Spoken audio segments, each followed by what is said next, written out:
Tension continues to rise in Hong Kong, with violent protests intensifying.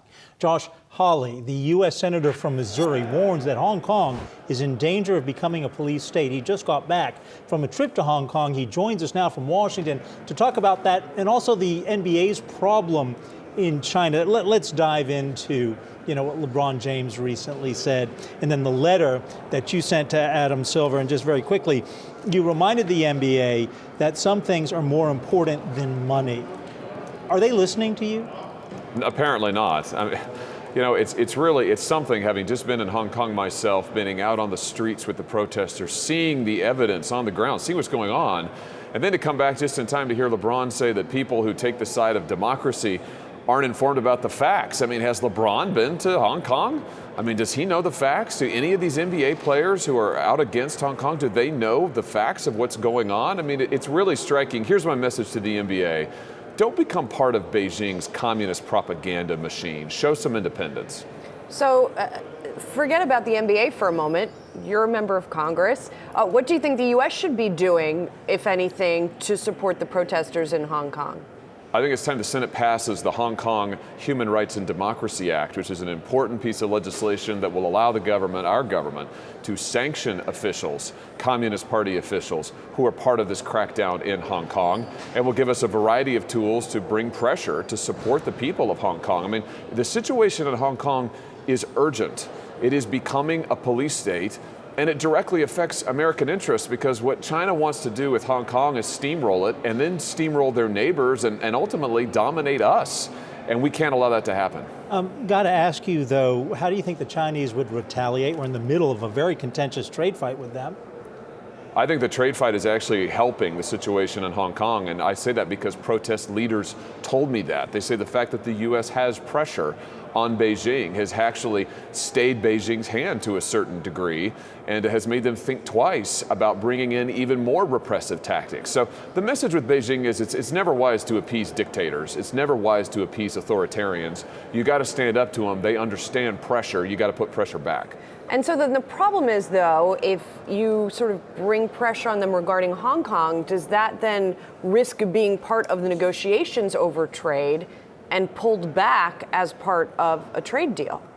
Well, listen, I think that the president has been doing a great job of keeping the pressure on Beijing. He's gotten the outlines of what looks like a very good phase one deal. And my sense is that Beijing is very, very eager to lift the pressure of these sanctions and the pressure of the trade war, which they started, by the way. So this is not the time, I think, to let up pressure. And in the meantime, on a separate track, passing the Hong Kong Human Rights and Democracy Act would really give us some teeth to be able to say we're not going to look the other way if Beijing tries to just gobble up Hong Kong. Senator, I've got to ask you, because I think a lot of us celebrate the championship for democracy in places like Hong Kong. But when you say you can't appease dictators, and I'm not saying that Mr. Erdogan in Turkey is a dictator, certainly a strong man, why is that message also not being shared, say, from people like you or Republicans in Congress with the president? I know that there's the joint effort to stop what's going on in Syria, but we opened the door for that. Well, listen, I think that we shouldn't abandon the Kurds, and the Turks. We need to send a clear message to them that overrunning the Kurds is not acceptable. We need to sanction them if necessary in order to make clear to them that they are not permitted just to execute human rights atrocities and human rights violations.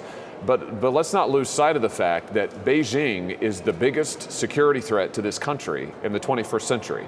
And what's going on in the Asian Pacific arena is the key region for our security and for our prosperity in the 21st century. And what Beijing wants to do in Hong Kong is directly tied to American security. It's one of the reasons we need to stand up.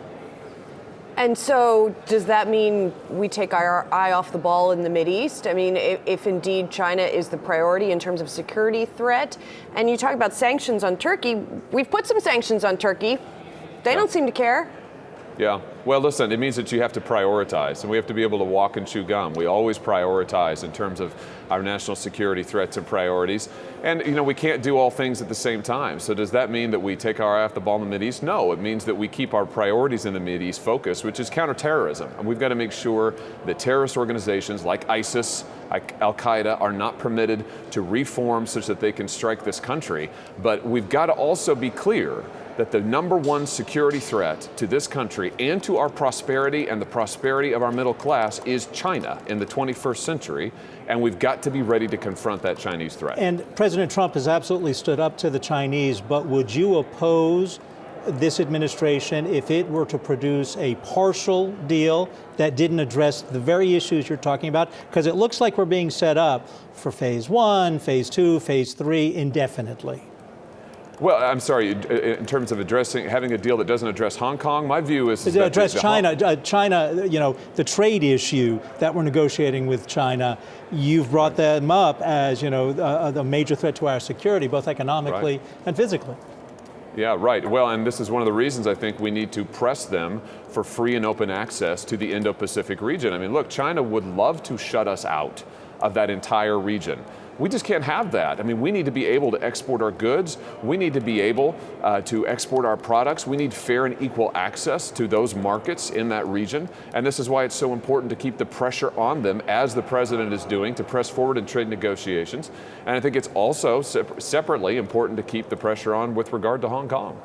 Senator, thank you for your time. Senator Josh Hawley joining us from Washington. Thank you. Hey investors, Zach Guzman here. Are you interested in learning more about the markets and getting the latest financial news? Well, then click right here to subscribe to our Yahoo Finance YouTube channel. Get the latest up-to-the-minute market analysis, big interviews in the world of finance, and information on how to manage your money every day wherever you are.